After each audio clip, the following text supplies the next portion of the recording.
Fala galerinha do terceiro ano do sétimo moderno, eu sou o professor Wesley Farias e está começando mais uma aula de biologia. Hoje vamos falar sobre a lei da herança genética. Mas antes de começar a nossa aula, tem a nossa vinheta. Roda aí!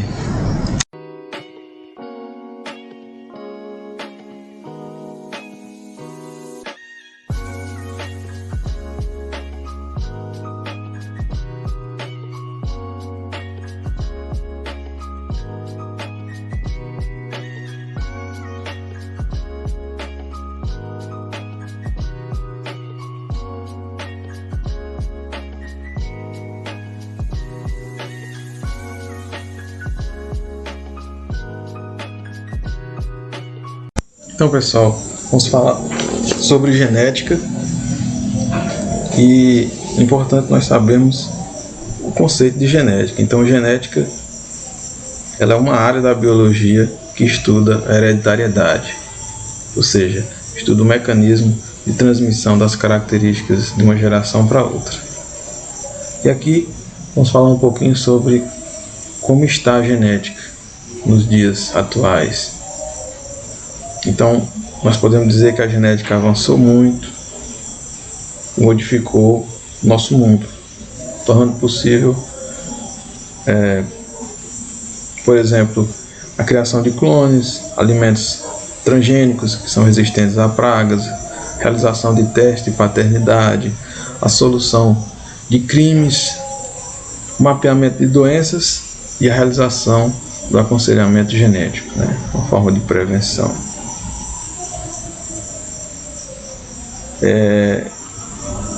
Pensar que esse conhecimento científico ele começou a se desenvolver a partir dos cruzamentos entre ervilhas realizados em meados do século XIX pelo monge cientista Gregor Mendel. Olha ele aqui, em um mosteiro da cidade de Brunn, na Alemanha. Então, aqui nós temos o mosteiro em que Mendel realizou seus experimentos com as ervilhas. Mendel é uma figura muito importante para a genética. Foi através de seus estudos que a genética deu o seu pontapé inicial e por isso Mendel é conhecido até hoje como o pai da genética. Nós vimos que havia um esforço muito grande antes de Mendel para se descobrir qual era o mecanismo de transmissão de características. Nós estudamos na aula passada as concepções pré-mendelianas, o que é que se pensava sobre a hereditariedade antes de Mendel. E nós vimos que tinham ideias que não explicavam definitivamente como as características são transmitidas de uma geração para outra. Nós vimos ideias como a pangênese, nós vimos ideias como a do homúnculo, em que como se um ser humano já viesse formado dentro do espermatozoide, do óvulo. Então eram ideias ainda que não explicavam essa hereditariedade, e Mendel veio trazer luz a essa dúvida, a essa pergunta. Mendel usou a ervilha como o material dos seus experimentos, mas qual foi o motivo? O que é que ele encontrou na ervilha para utilizá-la como seu material experimental? Então, primeira coisa, facilidade de cultivo, uma planta fácil de ser cultivada, um ciclo de vida curto. Então a ervilha tem um ciclo de vida de 1 ano, em que é o período entre plantar uma sementinha, esperar a plantinha crescer e colher as sementes para poder analisar a descendência, de 1 ano. Isso era importante, ele não tinha muito tempo para estar analisando essas gerações.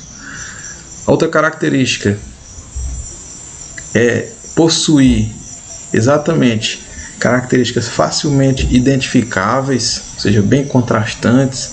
Então, quando você analisar a cor da semente da ervilha, ou era amarelo ou era verde, algo bem fácil de se identificar, não tinha nenhuma cor intermediária.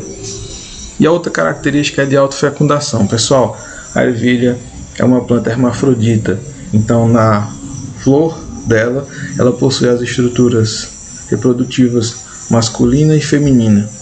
e ela mesma se autofecunda. E tem mais. Ao analisar a flor, nós verificamos que esta flor, ela guarda as estruturas masculina e feminina de forma que elas não ficam expostas, né? Ficam guardadinhas numa estrutura chamada quilha, e isso faz com que a planta ela seja pura por não receber pólen de outras plantas, né? Faz com que essas estruturas fiquem bem escondidinhas.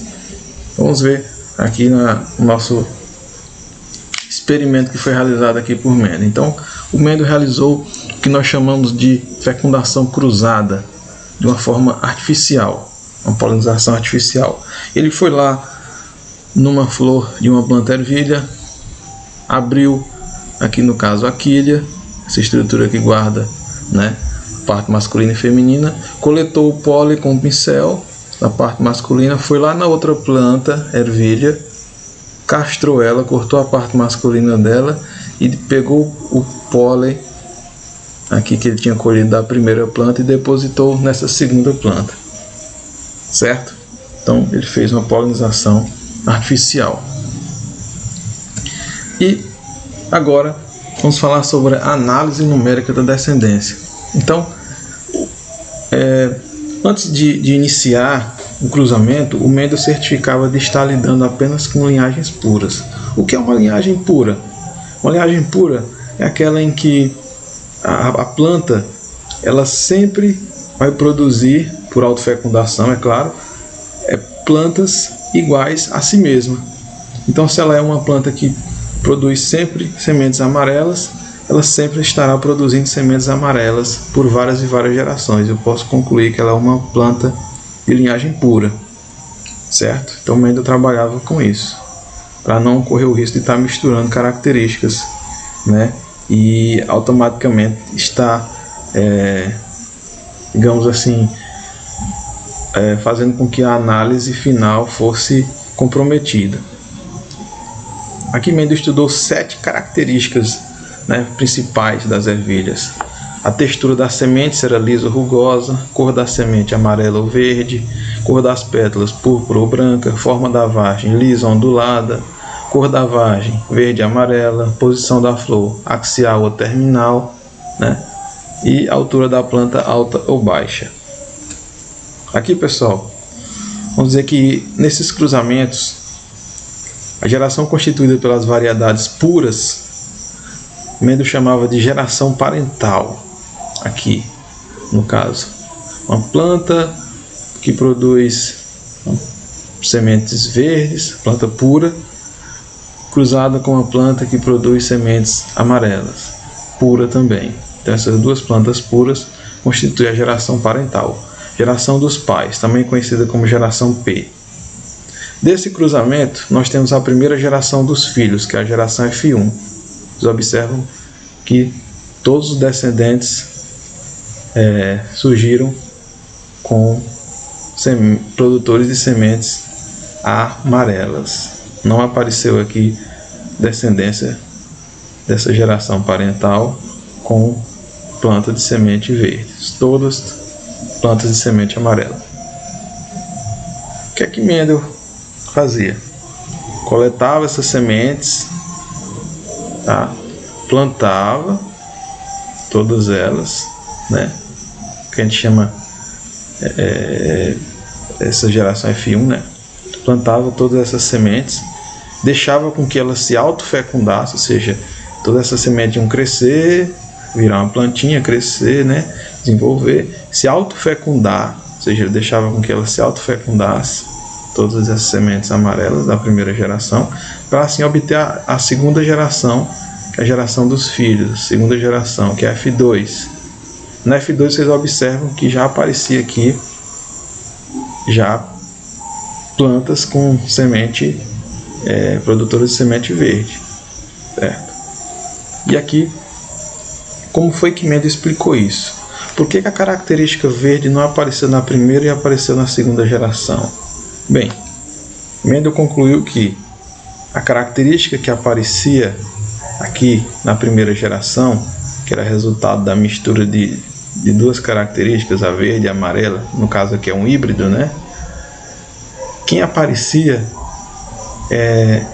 no caso era a cor amarela, a cor da semente amarela, ele dizia que era a característica dominante, aquela que se manifestava na mistura aqui das duas plantas diferentes. Então, aqui no híbrido, a característica que se manifestava era a dominante.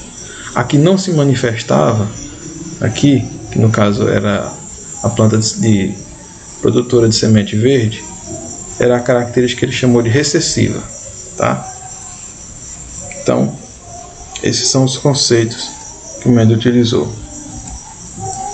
Aqui só para mostrar nessa tabela que os estados dominantes e recessivos das 7 características que foram estudadas por Mendel. Então aqui, por exemplo, na forma da semente, a característica lisa era a característica dominante, a característica rugosa, a versão rugosa aqui no caso da característica, era recessiva. E assim vai, né? Cor da vagem, verde era dominante, amarela era recessiva, tá? Então aqui nós temos as características e aqui nós temos as versões dessa característica, tá? Uma era dominante e outra recessiva. Mendel cruzou aqui essas 7 características, ele cruzou as versões de cada uma delas, cruzou forma da semente lisa com rugosa, cor dos cotilédonos, amarela com verde, e foi cruzando. E aí obteve os resultados aqui dessa tabela, como vocês podem ver, todos os cruzamentos que ele realizou. Forma da semente, lisa com a rugosa, parecia lisa na primeira geração, ele fazia autofecundação dessas lisas da primeira geração e obtinha a segunda. No caso, a segunda geração dos filhos, obtinha uma quantidade maior de lisas do que de rugosas, na razão de quase 2,96, quase 3 para 1. Se vocês observarem aqui, em todos os cruzamentos, aqui praticamente batia aqui a marca de 3 para 1. Praticamente todos os cruzamentos.